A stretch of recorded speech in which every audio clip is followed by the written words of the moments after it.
तो आइए प्यारे बच्चों, आज हम लोग शुरू करेंगे क्लास 10 का फिजिक्स के लाइट चैप्टर से कुछ महत्वपूर्ण प्रश्न, जिसमें आपके ऑब्जेक्टिव क्वेश्चन होंगे।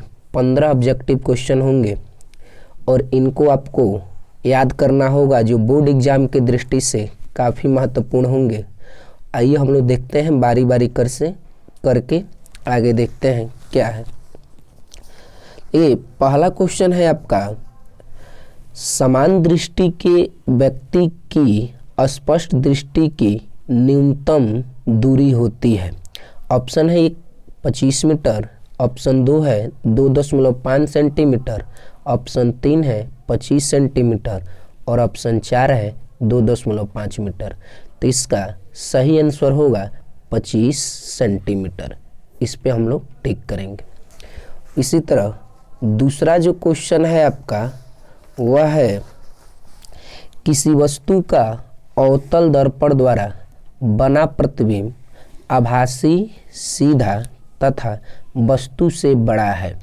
वस्तु स्थित हो गई, यानी अगर हमें अवतल दर्पण से किसी वस्तु का आभासी, सीधा और बड़ा प्रतिबिंब बनाना है तो वस्तु को कहाँ रखना होगा? वक्रता केंद्र पर, वक्रता केंद्र से परे, मुख्य फोकस तथा वक्रता केंद्र के बीच, और चौथा ऑप्शन है दर्पण के ध्रुव तथा मुख्य फोकस के बीच। तो इसका जो आंसर सही है वह इसका ऑप्शन 4 होगा, विकल्प 4। दर्पण के ध्रुव तथा मुख्य फोकस के बीच रखने से वस्तु का आभासी और सीधा तथा बड़ा प्रतिबिंब बनता है। अब देखिए तीसरा जो प्रश्न है, कह रहा है प्रकाश की प्रकीर्णन सबसे कम होता है किस रंग के लिए? ऑप्शन 1 है लाल रंग का, ऑप्शन 2 है पीले रंग का, ऑप्शन 3 है नीले रंग का और ऑप्शन 4 है बैगनी रंग का। अगर आपको इसमें से आंसर पता हो तो आप कमेंट करें। इसका आंसर होगा ऑप्शन 1 लाल रंग के लिए। इसका जो प्रकीर्णन है वो सबसे कम होता है और इसलिए ऑप्शन 1 सही है। अब देखिए चौथा जो प्रश्न है आपका, मोटर वाहनों में पीछे का दृश्य देखने के लिए प्रयोग करते हैं। ऑप्शन 1 अवतल दर्पण, ऑप्शन 2 उत्तल दर्पण, ऑप्शन 3 समतल दर्पण और ऑप्शन 4 उत्तल लेंस। अगर इसका भी आपको आंसर पता हो तो आप खुद टाइप करें। आंसर क्या होगा? मोटर वाहन में पीछे के दृश्य देखने के लिए प्रयोग करते हैं, तो इसका ऑप्शन 2 होगा उत्तल दर्पण। अब इसी तरह हम लोग आगे बढ़ते हुए पांचवा क्वेश्चन, प्रकाश का वह गुण जिसके कारण आकाश नीला दिखाई देता है। ऑप्शन 1 है परावर्तन, जिसको हम लोग रिफ्लेक्शन बोलते हैं। दूसरा अपवर्तन, इसको हम लोग रिफ्रैक्शन बोलते हैं। और ऑप्शन 3 प्रकीर्णन, जिसको हम लोग स्कैटरिंग बोलते हैं। और ऑप्शन 4 बड़ विक्षेपण, जिसको हम लोग डिस्पर्सन बोलते हैं। तो अब बताइए आपके देखने से इसका कौन सा आंसर होगा कि प्रकाश का वह गुण जिसके कारण आकाश का रंग नीला दिखाई देता है। तो इसके लिए ऑप्शन 3 करेक्ट होगा, प्रकीर्णन के कारण। आइए अगले क्वेश्चन की तरफ हम लोग बढ़ते हुए, एक उत्तल लेंस की क्षमता 2 डायोप्टर है, इसकी फोकस दूरी होगी। ऑप्शन 1 है 20 सेमी, ऑप्शन 2 है 50 सेमी, ऑप्शन 3 है 40 सेमी और ऑप्शन 4 है 100 सेमी। बताइए आप इसका क्या आंसर हो सकता है? क्षमता P जो है वह दिया है 2 डायोप्टर और P बराबर फार्मूला होता है 100/F। यहाँ से हम लोग निकाल सकते हैं P का मान 2, 100/F, तो आपका आंसर होगा 50, यानी F बराबर 50 सेंटीमीटर। तो इसलिए इसका आंसर 2 सही है, जो कि 50 सेंटीमीटर होगा। अब आइए अगले क्वेश्चन की तरफ बढ़ते हुए चलिए 7 नंबर प्रश्न देखिए, कह रहा है इनमें से कौन सा दर्पण वस्तु से छोटा व आभासी प्रतिबिंब बनाता है? तो ऑप्शन 1 देखिए इसके लिए है समतल, ऑप्शन 2 है अवतल, और ऑप्शन 3 है उत्तल और ऑप्शन 4 है उपरोक्त सभी। तो देखिए इसमें क्या हो सकता है, कहा है कि कौन सा दर्पण वस्तु से छोटा बनाता है और आभासी प्रतिबिंब बनाता है। देखिए समतल दर्पण में वस्तु के बराबर बनता है, अवतल दर्पण में वस्तु से बड़ा बनता है। तो एक ही बचा उत्तल दर्पण। यह अब इसका आंसर ऑप्शन जो होगा वो थर्ड ऑप्शन होगा, जो कि है उत्तल दर्पण। इसमें क्या होगा आपका सही होगा। अब आगे देखिए नेक्स्ट क्वेश्चन जो है 8 नंबर, वह कह रहा है निकट दृष्टि दोष से पीड़ित व्यक्ति के लिए प्रयुक्त किया जाता है। आपको बताना है कि कौन सा ऑप्शन सही है। ऑप्शन 1 उत्तल लेंस, ऑप्शन 2 उत्तल दर्पण, ऑप्शन 3 अवतल दर्पण और ऑप्शन 4 अवतल लेंस। आप बताइए इसका आंसर अगर जानते हैं तो बताइए क्या होगा। निकट दृष्टि दोष है तो निकट दृष्टि दोष के लिए चश्मे में अवतल लेंस का प्रयोग किया जाता है, इसलिए ऑप्शन 4 क्या होगा करेक्ट होगा। आइए अब अगले क्वेश्चन की तरफ बढ़ते हुए 9 नंबर क्वेश्चन। 9 नंबर क्वेश्चन कह रहा है एक उत्तल दर्पण की फोकस दूरी 20 सेमी है, इसकी वक्रता त्रिज्या होगी। तो फोकस दिया है 20 सेमी, फोकस है 20 सेमी और वक्रता त्रिज्या r पूछ रहा है। तो हम लोग एफ और r में रिलेशन जानते हैं, एफ बराबर r/2। तो जब r का मान पूछा जा रहा है तो r जो होगा आपका क्रॉस मल्टीप्लाई कर देंगे तो 2f, यानी त्रिज्या जो होगा फोकस का दुगुना हो जाएगा। तो फोकस है आपका 20 तो त्रिज्या कितना हो जाएगा 40 सेंटीमीटर।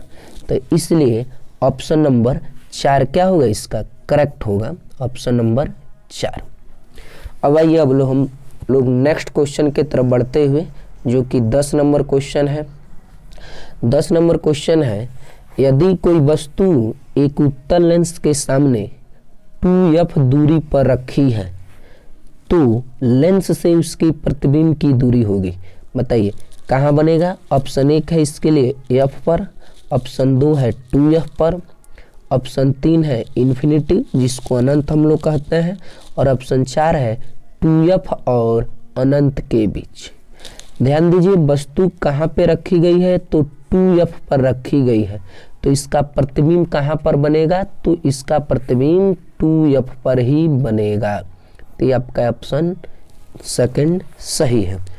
अब चलिए अगले क्वेश्चन की तरफ हम लोग बढ़ते हुए 11 नंबर क्वेश्चन। स्वस्थ नेत्र के लिए दूर बिंदु होता है। जैसे हमने एक क्वेश्चन भी काफ़ी इंपॉर्टेंट है एग्जाम की दृष्टि से। निकट बिंदु तो सभी लोग जानते हैं 25 सेंटीमीटर, लेकिन दूर बिंदु कितना होगा। ऑप्शन 1 है अनंत पर, ऑप्शन 2 है 25 सेमी, ऑप्शन 3 है 50 सेमी, ऑप्शन 4 है 100 सेमी। हाँ अब देखिए ये चौथा ऑप्शन है 100 सेमी। तो इसका कौन सा आंसर सही होगा। तो स्वस्थ नेत्र के लिए जो दूर बिंदु होता है वो अनंत होता है, इसलिए इसका पहला ऑप्शन क्या होगा सही होगा। अब चलिए आगे जो हम लोग बढ़ते हैं 12 नंबर क्वेश्चन।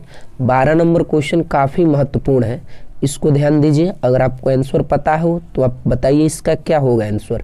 कह रहा संयुग्मी फोकस संभव है केवल उत्तल दर्पण में, अवतल दर्पण में, समतल दर्पण में, और ऑप्शन 4 है साधारण कांच में। बताइए जल्दी बताइए कौन सा होगा इसका। तो इसका ऑप्शन होगा वह वाला सेकंड होगा, अवतल दर्पण में क्या होता है संयुग्मी फोकस संभव है। इस क्वेश्चन को काफ़ी महत्वपूर्ण है, आप देखिए। अगला देखिए जो 13 नंबर क्वेश्चन है, किस रंग की प्रकाशीय तरंगदैर्घ्य सबसे अधिक होती है।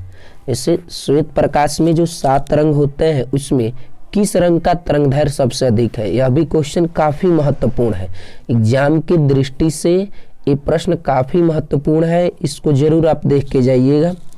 ऑप्शन 1 है पीला, ऑप्शन 2 है हरा, ऑप्शन 3 है लाल और ऑप्शन 4 है बैगनी।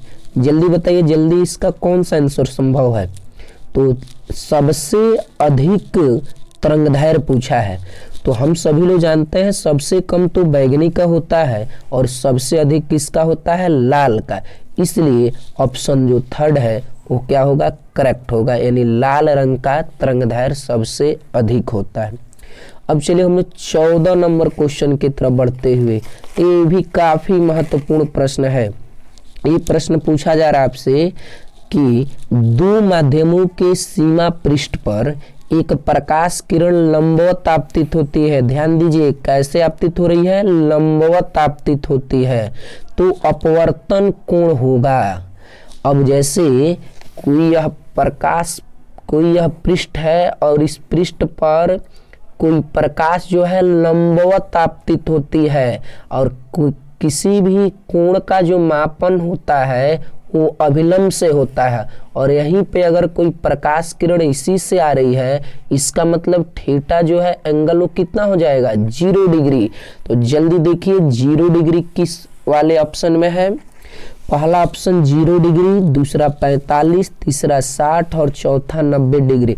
यानी अभी हमने बताया है अगर प्रकाश किरण किसी सीमा पृष्ठ पर लंबवत आपतित होती है तो उस कंडीशन में अपवर्तन कोण का मान कितना हो जाता है, 0 डिग्री। अब चलिए कई बच्चे इसका 90 समझ जाते हैं, जो कि गलत है, इसका आंसर करेक्ट होगा 0 डिग्री। अब चलिए ऑप्शन 15 नंबर क्वेश्चन कह रहा है जब एक श्वेत प्रकाश की किरण कांच से बने किसी प्रिज्म से गुजरती है तो किस रंग की किरण के लिए सबसे अधिक विचलन होता है। तो ये भी क्वेश्चन, जो इस लास्ट के 5 क्वेश्चन है काफी महत्वपूर्ण है। जब एक श्वेत प्रकाश की किरण कांच से बने किसी प्रिज्म से गुजरती है तो किस रंग की किरण के लिए सबसे अधिक विचलन होगा, सबसे अधिक बताना है। ऑप्शन 1 है पीला, ऑप्शन 2 है बैगनी, ऑप्शन 3 है लाल और ऑप्शन 4 है हरा। जल्दी पता हो तो आप बताइए क्या होगा इसका, सबसे जो अधिक विचलन होता है वो होता है बैगनी रंग का, इसलिए ऑप्शन सेकंड क्या होगा, सही होगा। तो बताइए तो यह वीडियो कैसा लगा आप लोग मुझे कमेंट करके जरूर बताएं, और बोर्ड एग्जाम इस बार देने से पहले इसको जरूर देख के जाए, संभवतः आपका इसमें से 1 या 2 क्वेश्चन जरूर आ सकते हैं। इस वीडियो को अपने दोस्तों में भी शेयर करें ज़्यादा से ज़्यादा। Thanks for watching.